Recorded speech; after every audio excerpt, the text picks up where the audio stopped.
Conclave des forces politiques et sociales sur l'avenir du Congo tenu du 14 au 15 octobre 2025. Déclaration finale. Les forces politiques et sociales de la République démocratique du Congo se sont réunies en conclave sous la présidence de son Excellence Joseph Kabila Kabange, président honoraire de la République démocratique du Congo, du 14 au 15 octobre 2025 dans la ville de Nairobi au Kenya. Elles ont procédé à l'analyse minutieuse de la situation générale du pays et évalué la nécessité de se rassembler pour conjuguer leurs efforts dans le cadre de la résolution de la crise multiforme qui secoue la République démocratique du Congo. Dans ce cadre, elles se sont penchées sur l'ordre du jour ci-après. 1. Analyse approfondie de la crise que traverse la République démocratique du Congo. 2. Définition de la réponse collective apportée à ce jour à la crise. 3. Voie de sortie de crise. S'agissant du premier point, les participants au conclave ont reconnu l'existence d'une crise profonde et multidimensionnelle. Crise politique et sécuritaire, crise économique, crise sociale, crise de dignité, crise de violence, crise de vision, crise nationale et régionale. Ainsi, sur le plan politique, la double crise de légitimité et de légalité qu'accusent les pouvoirs en place depuis plusieurs années et en particulier depuis les violations intentionnelles et successives de la Constitution et le reniement de l'accord global et inclusif par le pouvoir en place, lesquels avaient permis pourtant la réunification du pays, la réconciliation nationale et l'instauration d'un nouvel ordre politique, ont été à la base de la crise profonde que connaît le pays.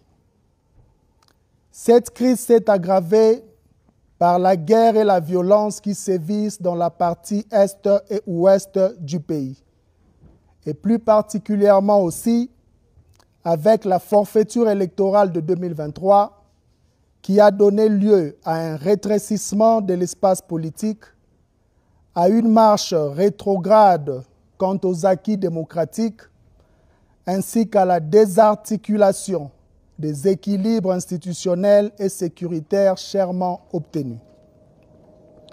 En outre, la volonté du pouvoir d'engager la révision de la Constitution dans un tel contexte fragilise davantage la cohésion nationale, déjà mise à mal par l'absence d'une culture de dialogue et la prolifération d'antivaleurs telles que le tribalisme et l'antagonisme communautaire.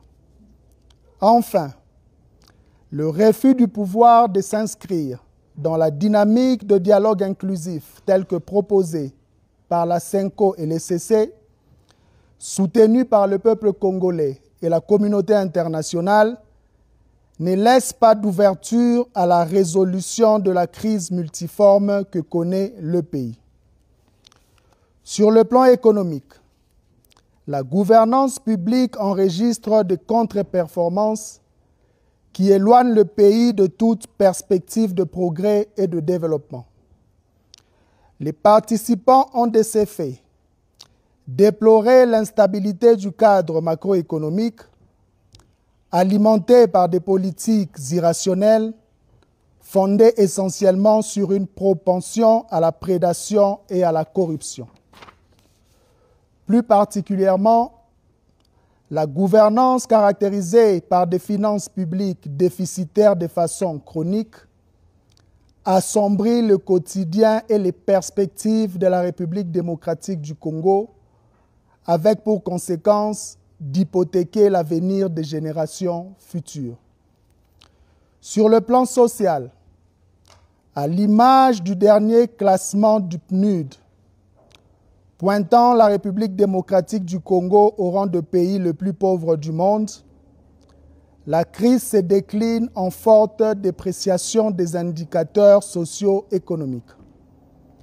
Le quotidien des Congolais est ainsi marqué par une inflation galopante, accompagnée paradoxalement d'une appréciation factice du franc congolais, la rareté des services de base tels que la desserte en eau potable et en électricité, la dévalorisation de l'éducation nationale et les difficultés d'accès aux soins de santé primaires. À cela s'ajoute le taux de chômage élevé, la violence urbaine et les embouteillages monstres qui illustrent à suffisance les carences en matière de gestion urbaine.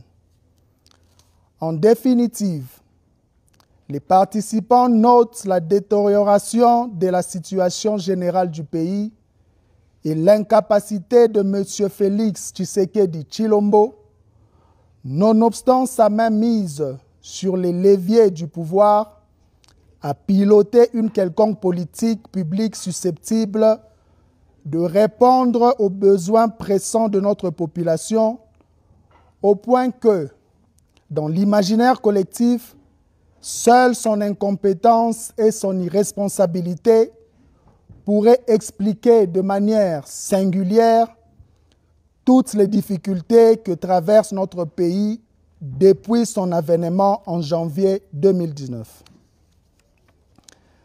S'agissant du deuxième point, les participants ont évalué les réponses collectives, réalisé leurs faiblesses et inadéquations avec la gravité de la situation que traverse le pays. S'agissant du troisième point, fort du diagnostic posé avec rigueur, les forces politiques et sociales réunies en conclave sur l'avenir du Congo, 1. Constatent avec gravité la détérioration continue de la situation sécuritaire dans l'Est du pays et ce, en dépit de la tenue des négociations directes à Doha au Qatar entre le gouvernement congolais et le mouvement AFC/M23. Lesquelles négociations ont conduit à la signature, le 27 juillet dernier, de la déclaration de principe assortie de plusieurs engagements dont la cessation des hostilités entre parties au conflit, ainsi que le mécanisme de surveillance et de vérification du cessez-le-feu en République démocratique du Congo, signé le 14 octobre 2025. 2.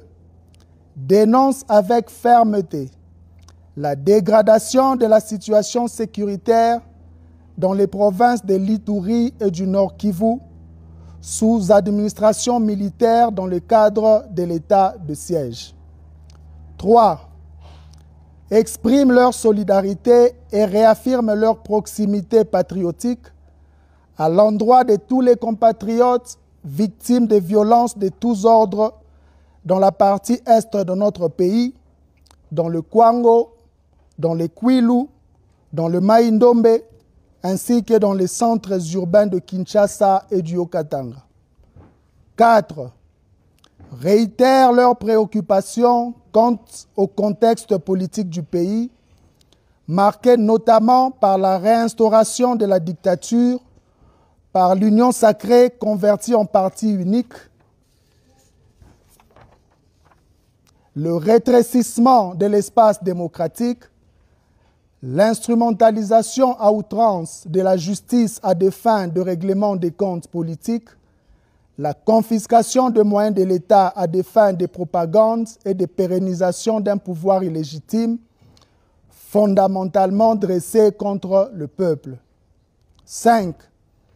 Affirme que le règlement définitif de la crise politique, délibérément créé et entretenu par Tshisekedi Tshilombo, passe nécessairement par la tenue d'un dialogue inclusif, sincère, sans sujet tabou et dont les conclusions sont imposables à tous. Elle récuse donc, de la manière la plus formelle, le monologue projeté par M. Tshisekedi Tshilombo et réaffirme en conséquence leur soutien au pacte social pour la paix et le bien vivre ensemble en République démocratique du Congo, initié par la mission conjointe ECC-5O. 6. Dénonce la détention arbitraire des leaders politiques et sociaux, des membres de forces de sécurité et de défense, ainsi que tous les jugements iniques prononcés par les cours et tribunaux à l'encontre des leaders de l'opposition et des voix critiques au régime de Kinshasa. 7. Dénonce le détournement des deniers publics et le pillage des ressources naturelles du pays par le régime en place. 8. Décide de se rassembler dans un cadre dénommé Mouvement Sauvant la République démocratique du Congo, en abrégé Sauvant la RDC. Tobikisa Ekolo, Tuokowe Taifa, Tupandishai Jitunga, Beto Mvulusa Insi. De prendre contact avec tous les Congolais opposés à la dictature afin de mener à l'unisson des actions en vue de mettre fin à la tyrannie, de restaurer l'autorité de l'État, de rétablir la démocratie et de favoriser la réconciliation nationale. 9. Décide d'engager une grande offensive diplomatique afin d'éclairer les pays frères d'Afrique ainsi que les partenaires extérieurs sur la crise qui déchire notre pays, ses causes profondes et les voies pour y mettre fin de manière efficace et durable. 10. Décide de s'approprier les 12 priorités visant à restaurer le Congo proposées par son Excellence Joseph Kabila Kabange à l'occasion de son adresse à la nation du 23 mai 2025 et en particulier celle relative à la mise à terme de la dictature. 11. Lance un appel à toutes les forces politiques et sociales qui partagent la feuille de route et l'agenda ainsi défini à se joindre à la présente plateforme en vue de poursuivre ensemble la lutte contre la dictature et la promotion du mieux-être de population congolaise. 12. Exige le retrait de toutes les troupes étrangères et des mercenaires du territoire national. 13. Adopte les résolutions du conclave des forces politiques et sociales et s'engage à les mettre en œuvre avec diligence et efficacité. 14. Invite le vaillant, brave et résilient peuple congolais, dans toute sa diversité, à dresser le front et à résister à la dictature. De chaque recoin du Congo, unissons-nous et posons chaque jour des actions pour sauver la République démocratique du Congo. Chaque geste compte et comptera pour la victoire et pour la dignité. Fait à Nairobi.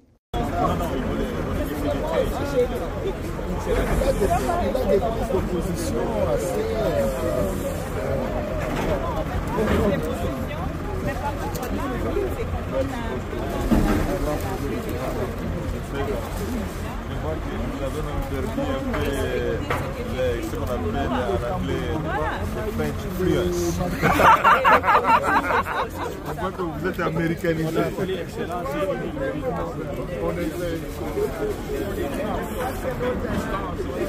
y a beaucoup de...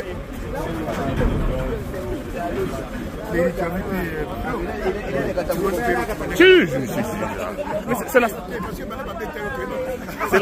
la star de X. Ça va. Karibu. Nimepoa.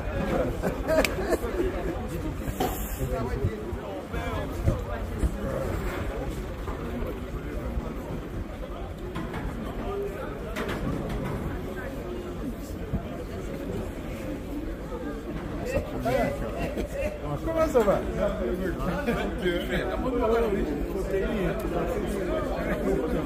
Oui, ça va. Vous voyez les choses.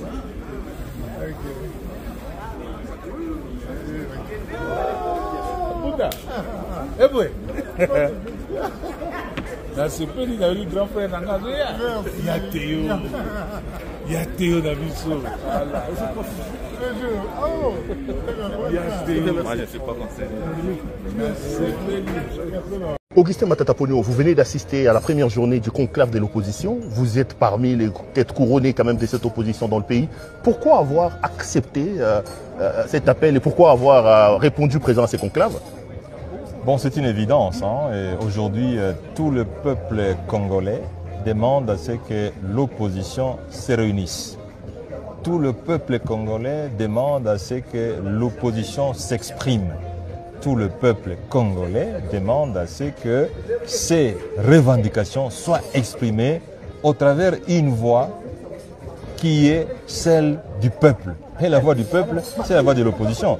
Et donc, je ne peux que répondre positivement à l'appel de l'opposition pour former une force. Et je pense que vous l'avez suivi. Et tout le monde est d'avis aujourd'hui que la voix de l'opposition, c'est celle qui va s'exprimer au terme de ces travaux. Non mais vous êtes là, vous, il y en a quand même quelques-uns de vos compatriotes de l'opposition qui ne sont pas là. Je pense à Moïse Katumbi, je pense à Fayoulou, je pense à Kabound et aux autres. Est-ce que c'est pas déjà un mort n'ayant pas réussi à avoir une sorte d'unanimité, d'adhésion de tout le monde par rapport à ces... Je ne pense pas, je crois que même en pleine démocratie, il n'y a pas unanimité. L'unanimité n'existe pas. La démocratie, c'est la loi du grand nombre. Et le grand nombre est ici. Et donc, le peuple se retrouve au travers le grand nombre. C'est ça le principe de la démocratie. Ce n'est pas l'unanimité, c'est plutôt le grand nombre. Et je crois, Perrault, vous êtes un grand journaliste, vous êtes un professionnel, vous êtes à mesure de dire que le grand nombre se trouve ici. Augustin Matata, peut-être l'avant-dernière question, vraiment, c'est pas tous les jours qu'on vous a comme ça. Vous vous réunissez ici, déjà à l'extérieur, on vous présente comme des opposants à la solde du Rwanda, qui ne condamnent pas l'agression du Rwanda et qui ne condamnent pas la rébellion des Corneilles Nangaa. Quelle est votre position par rapport à ça? Écoutez, quand nous on a critiqué l'agression, mais est-ce que certaines personnes qui sont au pouvoir aujourd'hui ne l'ont jamais fait? Mais ils sont aujourd'hui au pouvoir. Je pense, Perrault, le problème le plus profond n'est pas celui de critiquer l'opposition ou de ne pas critiquer l'opposition. Le problème le plus important, c'est d'abord, est-ce qu'on travaille pour le peuple congolais? Est-ce que les salaires sont payés? Est-ce que le transport est organisé? Aujourd'hui, on nous parle du taux de change. Mais est-ce que le taux de change est en faveur du peuple ou contre le peuple? Voilà les choses les plus importantes de la vie. Parce que les gens meurent aussi de la faim. Les gens meurent de la malaria. Mais je pense que le plus important aujourd'hui, c'est l'unité du peuple congolais pour voir comment résoudre le problème congolais. Ça sera la dernière question. Vous êtes un ressuscité. On vous a condamné à 10 ans. Ça sera la première fois que vous vous adressez devant les médias. Votre secrétaire général, Franck Tchamala, disait que vous étiez emporté, disparu. Je vous retrouve ici à Nairobi. Où vous passez votre exil et qu'est-ce que vous allez dire, première réaction quand même par rapport à... Vous êtes quand même un condamné à 10 ans. Vous êtes un évadé, si on peut le dire comme ça. Vous avez fui votre justice, la justice de votre pays. Perrault, vous êtes un professionnel, même si vous n'êtes pas juriste. Vous savez que la constitution congolaise réglemente la façon dont une personne doit être jugée, condamnée, arrêtée. Nul ne peut être jugé que conformément à la loi et selon les normes écrites par la loi. Mais j'ai été jugé en dehors de la loi. La Constitution a été violée plus de 50 fois. Que dit la Constitution? Ce qui n'est pas conforme à la Constitution est nul et de nul fait. Donc je n'ai pas été condamné. Je n'ai pas été condamné parce que la Constitution dit que si quelqu'un est condamné en dehors de la loi, c'est nul et de nul avenir. Donc je n'ai pas été condamné. Ah, vous récusez les 10 ans de condamnation là. Mais la Constitution récuse cette condamnation. Donc je n'ai pas été condamné. Je suis content d'être en face d'un ressuscité. Merci beaucoup. De vous retrouver. Merci. Merci beaucoup. Merci beaucoup. Voilà. Les Congolais doivent attendre. Pourquoi vous avez décidé de vous retrouver ici, vous les opposants? Bon, je crois que c'était finalement un devoir patriotique, Le pays se meurt et curieusement, on a un premier problème qui est très important.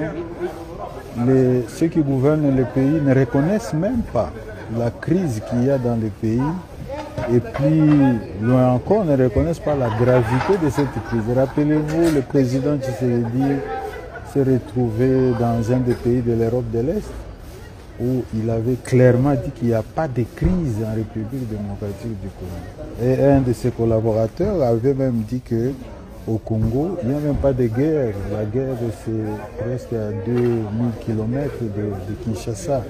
Donc je pense que c'était une exigence à un certain moment pour l'opposition politique et la société civile. Bref, les forces vives aussi, de pouvoir au moins eux, en ce qui concerne elles, en ce qui concerne, n'est-ce pas, la première question, y a-t-il oui ou non crise dans le pays et une crise grave, de reconnaître ou pas, ce que ne fait pas le pouvoir jusque-là. Et deuxièmement, c'est encore important de faire cet exercice d'évaluation. Nous avons des institutions qui nous disent c'est presque des noms aujourd'hui parce que leur légitimité est mise en cause, non pas seulement parce qu'elles n'ont pas été élues, mais aussi parce que la population ne se reconnaît pas en elles. Et tous les besoins, tous les problèmes de la population restent entiers. Et donc, je pense qu'à un certain moment aussi, il était important que les forces vives, l'opposition politique et la société civile puissent évaluer et les actions menées par le gouvernement, mais aussi d'autres voies de sortie au niveau régional et international pour voir finalement mais d'où viendra la solution à ce problème du Congo. Certainement des Congolais eux-mêmes. Et enfin, je pense que, parce que toutes ces solutions n'ont pas été efficaces, il faut bien maintenant qu'on puisse réellement faire tourner le ménage. C'est-à-dire, le président Tshisekedi dit qu'il ne fera pas la guerre, il fera pas les dialogues avec vous parce que vous ne condamnez jamais le Rwanda. Quand vous dites que vous allez tourner le ménage, c'est quoi? Vous allez rejoindre Corneille Nangaa, que vous ne condamnez d'ailleurs pas souvent, ou presque pas, vous ne condamnez pas le Rwanda. C'est quoi la recette finalement quand vous dites que vous allez tourner le ménage? La question, la condamnation, c'est une diversion. Nous constatons que... Le Rwanda n'est pas un pays agresseur, il n'agresse pas le Congo? Non, c'est une diversion. D'abord parce que nous avons été les premiers à exiger le départ de toutes les troupes étrangères de la République démocratique du Congo. Je crois que c'est plus que la farce de savoir si on doit reconnaître ou pas.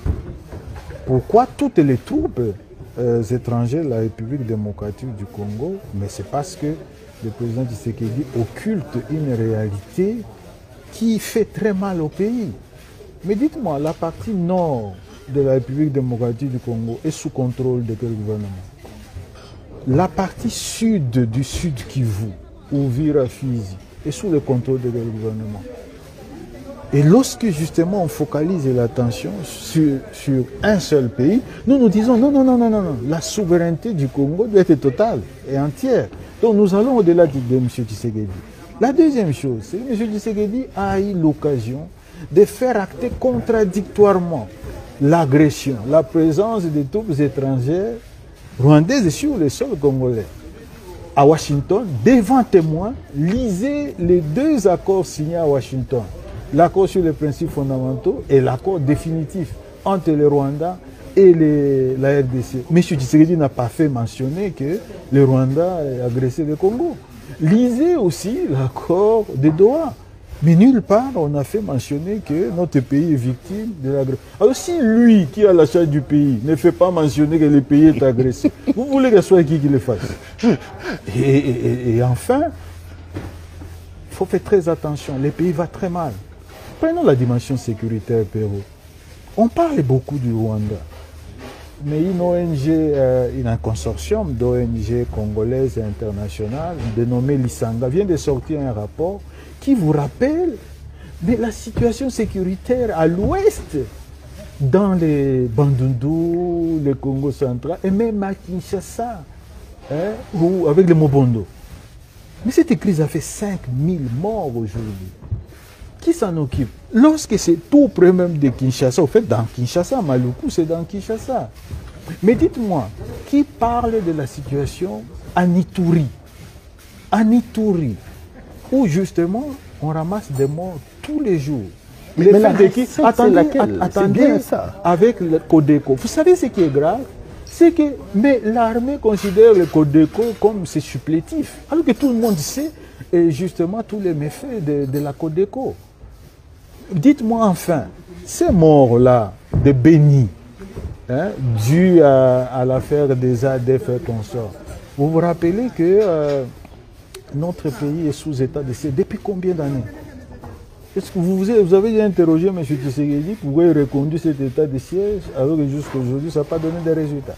Donc je pense à un certain moment, s'il y a un problème, alors ce problème-là est plus profond que la rhétorique de tous les jours. Mais la recette, c'est laquelle? C'est la question que je pose. Non, allez rejoindre Corneille Nangaa. La solution la plus rationnelle, c'est justement celle qu'il est en train de refuser aujourd'hui.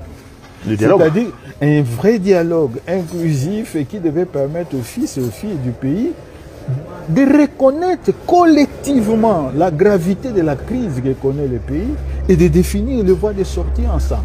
Maintenant, Perrault, on peut s'interroger, s'il est en train d'esquiver cette voie, que cherche-t-il lui-même? Posez-lui la question. Posez-lui la question. Parce que quand on sort de la rationalité, on est dans quoi? Dans l'irrationalité. Je ne vous le fais pas dire. Je ne vous le fais pas dire. Ce qui est vrai, c'est que les Congolais ne méritent pas tout ça. Le Perrault, il y en a même qui disent que c'est une crise vieille de 30 ans. Et quand on parle de Sun City, c'est un jeune homme de 29 ans qui est arrivé et qui a dit, j'aime la métaphore utilisée par Eli Kambokolo. Il dit, il a appelé les rebelles qui étaient là. Vous, qu'est-ce que vous voulez? Ah non, nous voulons ceci. Ah, prenez. Vous autres, qu'est-ce que vous voulez? Nous voulons ceci. C'est ça, Sun City. Et à la fin, elle a dit, ok, avec tout ça, est-ce qu'on peut réunifier le pays? Le pays a été réunifié. Il y a eu une transition pacifique qui a donné lieu à quoi? Qui a donné lieu à une constitution. Et puis, bon, voilà, autant de cycles électoraux. Et puis, le transfert pacifique de pouvoir. Deuxièmement, en 2012, mais on a eu cette crise sécuritaire avec les mêmes, l'M23. Et ça s'est résolu comment? Kabila quitte, il laisse 9 ans de paix derrière lui et il transfère un pays en paix et uni. Qu'a-t-il fait de ce pays, M. Tshisekedi? Avez-vous déjà posé cette question à lui et à ceux qui gouvernent avec lui? Excellent. On vous voit ici à Nairobi, vous êtes venu assister à cette rencontre de opposition. Quel sens vous donnez à la rencontre de ce jour? Pourquoi vous vous réunissez ici? Ce n'est pas venir assister, c'est venir participer à la grande rencontre de l'opposition que nous estimons qu'il est grand temps que l'opposition puisse se réunir pour avoir un leitmotiv commun. Et avec cette annonce, avec cette invitation, avec cette participation du président Joseph Kabila, président honoraire, il était tout à fait normal que nous soyons là pour parler du pays. On va tout d'abord parler de la situation chaotique du pays, de la situation sécuritaire du pays. Et tout cela, et par où ça peut nous amener. Et il est grand temps que l'opposition, nous puissions nous réunir pour que nous puissions forger les bases solides. Une rencontre sans Katumbi, sans Fayulu, sans Sesanga, sans ceci, sans cela. On parle déjà d'un échec. Vous n'avez pas réussi à avoir tous ces gros poids lourds-là de l'opposition. Est-ce qu'on peut parler aujourd'hui de l'unité de l'opposition sans les Katumbi, sans les Fayulu et tous ces mondes-là? Vous savez, pour quelqu'un comme moi qui a déjà bourlingué dans l'opposition, ça ne m'étonne pas. Quand nous avons fait les forces acquises au changement avec le président Tshisekedi, est-ce que certains partis politiques étaient là? Quand nous sommes arrivés à l'invitation du président Moïse Katumbi et du président Tshisekedi à Genval, est-ce que tout le monde était là? Le MLC était là, l'UNC était là, les gens de Lucien Boussa, ils étaient là. Il y avait beaucoup de gens qui n'ont pas boycotté, mais qui n'ont pas voulu venir. Mais en ce qui concerne d'autres, peut-être qu'ils avaient déjà leur agenda calé. Mais pour certains aussi, ils ont des problèmes de passeport. Tel que Jean-Marc Kabound, on n'a pas renouvelé son passeport. Il y a d'autres qui devaient venir, mais malheureusement, ils ont des problèmes de passeport. Donc à partir de ce moment, non, l'essentiel est que la porte est ouverte. Donc ceux qui parlent de l'échec, qui parlent des morts nés à cause de ces absences-là, par rapport à ces absences-là, ils ont tort. Non. L'opposition a toujours été multiforme. Je l'ai déjà dit. Quand le président Fayilou est allé voir M. Tshilombo, il était avec la Mouka, non? Un vol de Yeli Sessang était là. Piste de Seth Kikouni était à Kin. Ensemble de Moïse Katoum était à Kin. Est-ce qu'il les a associés? Il est parti seul. Donc à partir de cet instant-là, nous, ce n'est pas quelque chose de figé où la porte est fermée hermétiquement. La porte doit rester ouverte à toute personne. Comme me le disait à l'époque Etienne Tshisekedi à Moulumba. Vwemba, quand quelqu'un vient, il faut le laisser entrer. La porte est ouverte. Il n'y a pas un échec, mais quel demi-échec. Avec toutes les personnalités politiques que nous sommes ici, soyons sérieux. Après, vous allez condamner le Rwanda et l'attaque et les M23. Quand Jean-Claude Vwemba avait demandé qu'on puisse ériger un mur de 10 mètres et de faire des lacs de 7 mètres avec des caïmans, des crocodiles et tout, est-ce que quelqu'un me l'avait demandé? Vous n'êtes pas à la solde du Rwanda, parce que c'est comme ça qu'on vous présente aujourd'hui. Hein. Quand Jean-Claude Vwemba condamnait à Béni, à Boukemo, à l'époque, quelqu'un l'avait demandé? Quand Jean-Claude Vwemba sortait un tweet il n'y a pas longtemps, il ne faudrait pas, comme disait le général de Gaulle, que quelqu'un puisse vous dire ou, criez-en. Mais bon, parlons de M. Tshilombo. Il a dit qu'il ne négociera avec personne, à moins qu'on vienne le dégommer ou le tuer. Ce sont ses propos de Bruxelles, il y a à peine 5 jours. Mais aujourd'hui, ils sont à dos avec qui? Aujourd'hui, ils sont à dos avec l'M23, non? Il ne faudrait pas commencer à venir mentir le peuple congolais ainsi. Nous tous, nous voulons la paix. Je vous ai toujours dit, je suis le dernier fils politique que le maréchal Mobutu formé. Je suis quelqu'un qui n'acceptera jamais la balkanisation du pays. Ça, il faudrait que les gens le sachent. Là où nous sommes, je ne vois personne qui souhaite la balkanisation du pays. Surtout pas moi, Jean-Claude Vwemba. Jean-Claude Vwemba, merci. Merci. Thank you.